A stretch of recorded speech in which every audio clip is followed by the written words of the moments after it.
IT 국비 지원을 수료하신 분들 정말 고생 많으셨습니다. 짧은 기간 동안 너무나 많은 것들을 한꺼번에 공부하시느라 얼마나 힘들었을지 잘 알고 있습니다. 저도 IT 국비 지원 출신이거든요. IT 국비 지원을 수료하면 이제 끝났다고 생각할 수 있지만 이제 시작입니다. 공부도 취업도 이제 진짜 시작이에요. IT 국비 지원에서 공부한 것이 전부가 아니라는 것을 수료하신 분들은 분명히 느낄 거예요. IT 국비 지원은 프로젝트가 어떤 과정을 거쳐서 진행되는지 큰 틀에서 경험해보는 시간이죠. 이것만으로 취업을 하기에는 부족한 부분들이 분명히 있어요. 그럼 이제 어떻게 해야 할까요? 노베이스에서 시작해서 IT 국비 지원만 수료한 사람이라면 대부분은 중소기업을 목표로 할 거라고 생각하는데요. 중소기업에서는 코딩 테스트를 안 보는 경우가 있기 때문에 포트폴리오를 가장 먼저 준비하는 게 좋다고 생각해요. IT 국비 지원에서 완성한 포트폴리오는 팀 프로젝트로 진행되었을 텐데요. 내가 작업하지 않은 부분에 대해서도 설명할 수 있을 정도로 이해하려고 노력하셔야 돼요. 팀 프로젝트니까 내가 작업한 부분만 알면 된다고 생각하면 안 돼요. 팀 프로젝트의 기여도가 낮았다면 더욱더 내가 작업하지 않은 부분도 내 것으로 만들어 놓아야 면접에서 질문에 대한 대답을 잘 할 수 있겠죠? 프로젝트에서 부족했던 부분을 보완하고 추가적인 작업이 필요하다면 그 작업도 해보세요.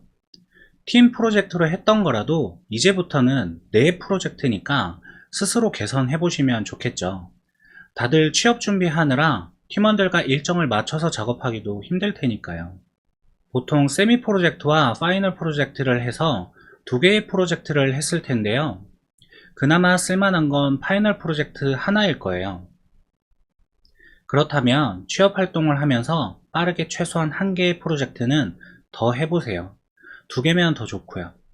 총 3개의 포트폴리오를 만들고 그중 가장 잘 된 것을 메인으로 소개하고 나머지 2개를 서브로 소개하면 양적으로 부족해 보이지는 않을 거예요.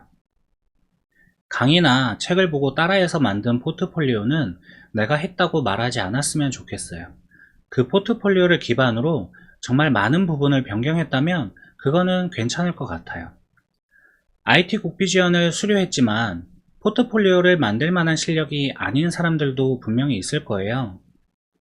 이런 경우에는 포트폴리오 대신 포트폴리오에 들어갈 만한 기능을 하나씩 만들어 보면서 실력을 올려야 돼요. 단순한 것이라도 스스로 만들 수 있게 실력을 키워 놓아야 돼요. 본인 실력으로 만들 수 없는 것을 만들려고 하다 보면 시간만 낭비하는 경우가 많아요. 내 실력에 맞는 것을 만들어 가면서 경험을 쌓아 보세요. 내 실력이 어느 정도인지 모르겠다면 일단 쉬워 보이는 것부터 만들어 보세요. 그게 너무 수월하게 만들어졌다면 그것보다 조금 더 어려운 걸 만들어 보세요. 그렇게 점차 어려운 것까지 만들어 나가면 자연스럽게 내 실력을 파악하게 되고 다양한 경험도 쌓일 거예요. 어려운 것을 6개월 동안 낑낑대며 만드는 것보다 적당히 쉬운 것을 한 달에 하나씩 만드는 것이 더 많은 경험을 줄 거예요. 어려운 것을 해야 인정받고 취업도 쉽지 않냐고 생각할 수 있지만 이제 공부한 지 6개월 정도 된 사람이 어려운 것을 해봐야 얼마나 어려운 걸 할 수 있을까요? 차라리 적당한 것을 제대로 경험하고 아는 것이 더 낫지 않을까요?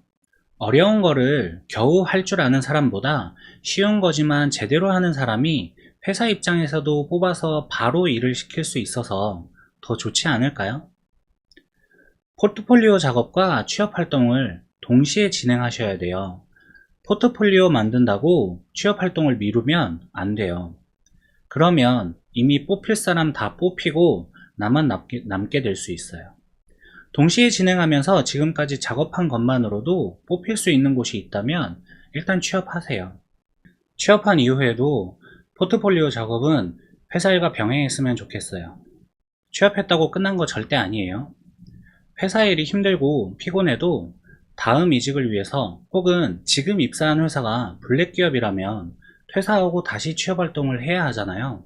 그러니 포트폴리오를 완성하기 전에 취업했어도 꼭 완성하셔야 돼요. 이제는 코딩 테스트에 대해서 이야기해 볼 텐데요. 조금이라도 좋은 회사에 취업하고 싶다면 자연스럽게 코딩 테스트를 준비해야 해요. 지원자가 많아지면 모든 지원자를 일일이 검토하기 어렵기 때문에 일정 수준 이하를 1차적으로 걸러내기 위해서 코딩 테스트를 보거든요. 코딩은 나의 생각을 코드로 표현하는 거예요. 우리는 평소에 한국어로 생각하지만 그것을 프로그래밍 언어로 표현해야 되죠. 예를 들어 카페에서 아메리카노 5잔을 준비하는 과정을 생각해봐요. 아메리카노 한 잔을 만드는 과정은 원두를 갈고 에스프레소를 추출하고 컵에 얼음과 물을 담고 추출한 에스프레소를 담는 거예요. 이 과정을 5번 반복하면 아메리카노 5잔이 완성되는 거죠. 우리는 이런 과정을 수행하는데 어려움을 느끼지 않지만 코딩은 달라요. 상태 하나하나를 직접 조정하고 명령해서 제대로 작동하게 만들어야 돼요. 이 내용이 궁금하다면 샌드위치 코딩을 검색해 보세요. 코딩 연습은 꾸준함이 중요한데요. 목수가 되고 싶은 사람이 한 달에 하루 900번 망치질을 하는 것보다 하루에 30번씩 매일 망치질을 하는 것이 더 좋은 훈련이 되는 것처럼 코딩도 매일 한 문제씩이라도 문제를 푸는 것을 추천드려요. 핵심은 빈도거든요. 생각을 코드로 표현하는 것은 단기간에 강도 높은 훈련보다 매일의 가벼운 훈련이 더 효과적이에요. 운동도 꾸준히 하라고 하잖아요. 하루만 빡세게 하는 건 그냥 노동이죠. 일단은 쉬운 문제부터 풀어보세요. 정답률이 높은 순으로 정렬해 놓고 풀면 좋겠죠? 쉬운 문제는 5분도 안 걸릴 수 있어요. 그렇다고 한 문제 풀고 오늘 할 일을 다 했다고 놀지 말고 개발 관련 책도 읽고 강의도 보고 유튜브에서 영상도 찾아보면서 다양한 지식을 습득해 보세요. 너무 이해하면서 보려고 하지 말고 가볍게 보세요. 배경 지식이 쌓일수록 공부 효율도 올라가요. 하나의 지식이라도 더 머릿속에 넣어두면 그게 숙성돼서 필요한 순간에 도움이 될 거예요. 직접적으로 도움이 되지 않더라도 간접적으로 도움이 될 수 있겠죠? 저는 너무 옛날이기는 하지만 자바 웹개발자 과정을 6개월 동안 들었는데요. 조언을 들을 수 있는 곳이 하나도 없어서 혼자 불안해할 수밖에 없었어요. 그래도 어떻게든 취업은 되더라고요. 내 맘에 완벽히 들지는 않더라도 적당한 곳이면 일단은 취업해서 시작을 하시는 게 중요한 것 같아요. 취업해서 일을 해야만 또 보이는 것들이 있거든요. 취업한 곳이 끝이 아니라 더 좋은 곳으로 가기 위한 디딤돌이라고 생각하면 조금 마음에 들지 않아도 열심히 할 수 있는 동기부여가 되지 않을까요? 여러분이 필요로 하신다면 제가 도움을 드리고 싶어요. 구독과 좋아요 눌러주시고 궁금하신 건 댓글을 남겨주세요.